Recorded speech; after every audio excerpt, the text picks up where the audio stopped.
David Heurtel joins us, former Quebec Liberal cabinet minister, now political analyst. David, I want to talk about, we spent so much time talking about the federal update yesterday and then again today. We heard from the Taxpayers Federation, the Federation of Independent Businesses.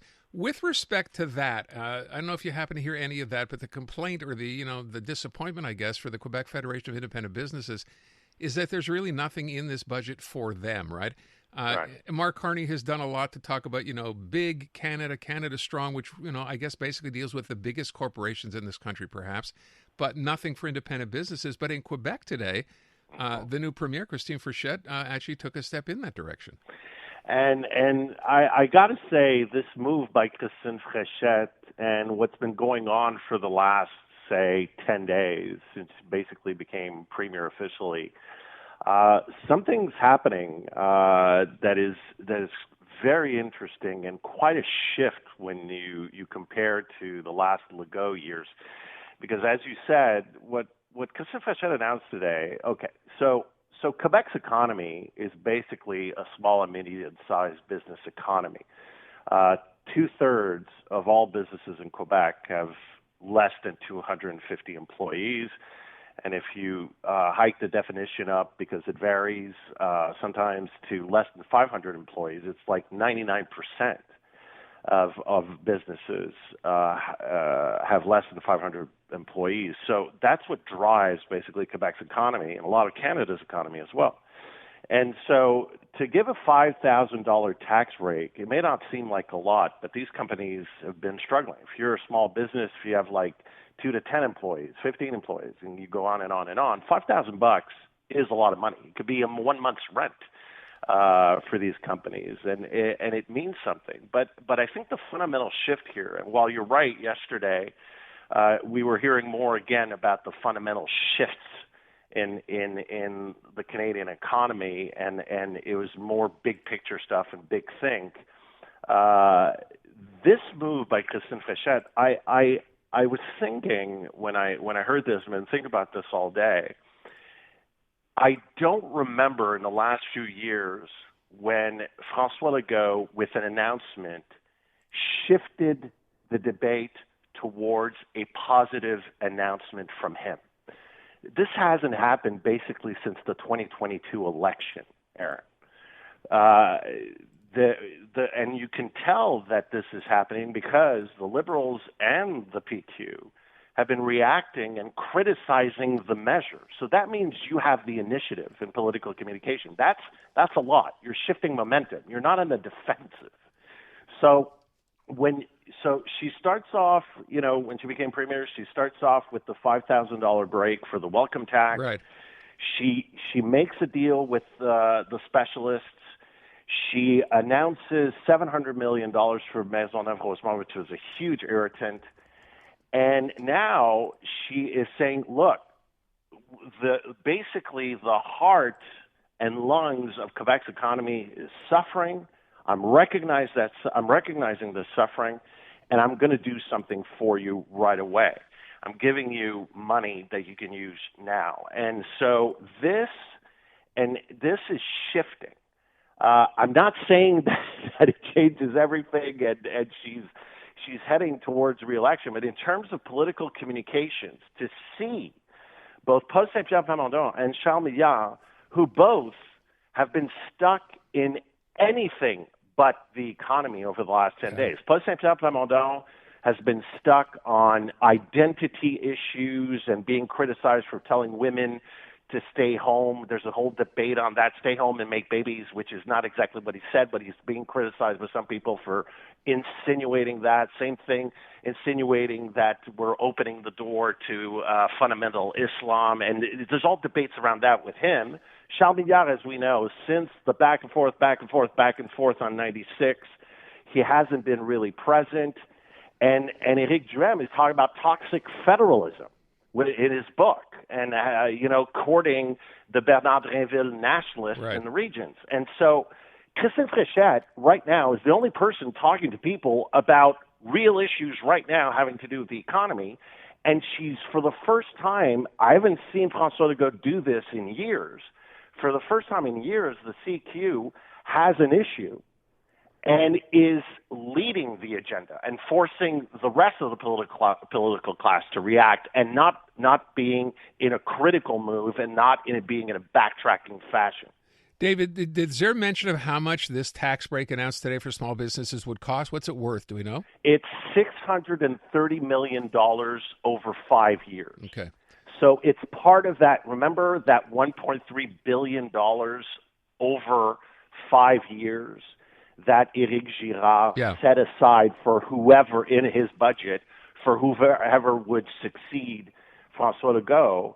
Well, that comes out of that envelope. There was the $5,000 welcome tax is $140 million. So, and this measure spread out over 5 years is $630 million. I only ask because it's interesting when you look at what happened with the feds, right? The argument is, well, I know the Sovereign Wealth Fund is not comparable to this, but the idea of where are they getting the money from are running a deficit. And at the same time, Quebec is running, one of its biggest deficits ever in its history. Yet here are these, these giveaways, if you will, from the new premier. No one's asking that question. I get your point, Aaron, but right now, and I agree that big deficits are a concern, and they have to be. But, and I'm not an economist, but when I read about this, I mean, we have room compared to our GDP in terms of where we are in terms of deficits. You don't want them. But the other point, I think the more important point about this is that I think we are not even talking enough about how difficult the economy is right now and how it's going to be in the next few months and between now and the end of the year. And I don't want to be fatalistic, but Aaron, the Brent oil price today hit $120. Yeah, it's interesting, isn't it? Because even with that, and that's about as high as it's been in recent memory, right? Markets did not overreact to this. It's kind of like this is too boring for markets to even take this into account anymore. Well, markets are in another sphere. I mean, I think we have to be very careful to use the markets as an indicator of how the economy is going overall. Markets are about companies, and they're driven especially by the tech sector. Without now it's no longer the Magnificent Seven. We're talking about the Magnificent 10. But when you take out those 10 largest companies in the S&P 500, the other 490 aren't doing that great. And so, but the idea is that right now, and as we know, we talk about this all the time, ordinary Quebecers, ordinary Canadians are struggling. Yeah. Small companies right now are being hurt by the tariffs. The markets have integrated this. And actually, if oil goes up, there's a lot of company. If your company is in fertilizers, you're having fun right now. You know what I mean? Yeah. And so, or if you're, so there are people making money out of this, but ordinary Quebecers right now are struggling. Sure. Small and medium-sized businesses are struggling because of the tariffs, because of the price of oil, because of food, because of everything that's happening. And so, what I'm seeing politically right now is that Christine Fréchette, with a very concerted strategy. I mean, yesterday it was a hit. On Monday, meeting with Jameson Greer in Washington. That was a coup. That was a positive thing. And her sitting down with Jameson Greer, one of the leading trade negotiators for the U.S., part of the Trump team, and sitting down and saying, look, I'm here to tell you about how important supply management for our dairy farmers, how important that is, and how important the French language, which is part of the North American Free Trade Agreement, is important as well.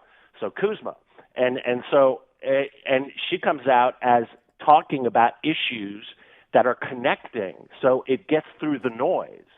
And she's starting to build an image of being one of the between those five people vying to be the next Premier of Quebec. She's the only one right now positioning herself about talking about the issues that Quebecers care more about. David, I want to just what I teased off the top, which was, we got Michael Russo's name back in the news for a very unusual reason here. So after the whole saga of, no English or no French rather in his message, he gets called to, speak before a Commons committee and explain himself. And then magically a couple of days later, he chooses to announce his retirement. And now they're saying, okay, you're off the hook since you're leaving anyway. Well, one big difference between when that Commons Committee asked him to come is that what happened between then and today is that the Liberals got a majority government. Right. So welcome to a majority government. That means Liberals control committees, controls what happens. They have a majority vote in all the committees. And so they let that go. Now, what was going to be the point?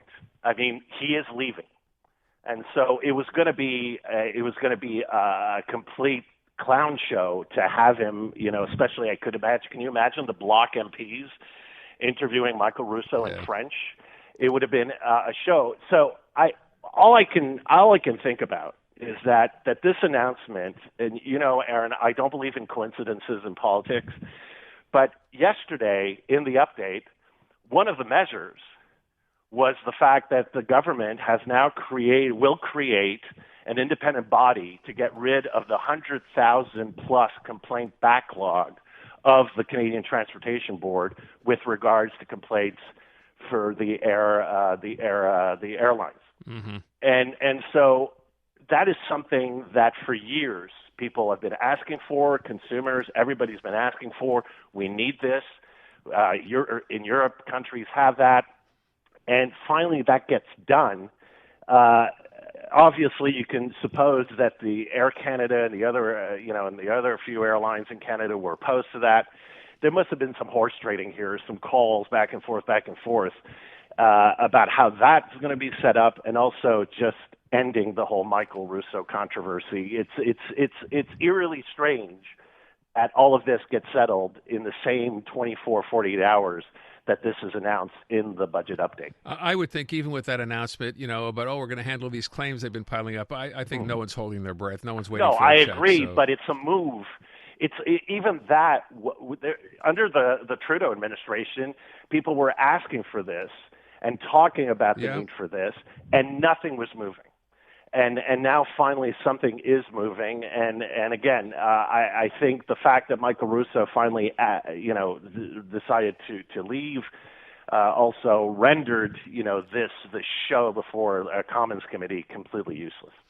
By the way, the next person, whoever that is, who takes over for him, will have to show up to this or not? No, not necessarily, because we don't. Michael Russo, the announcement said he will leave between now and the third quarter.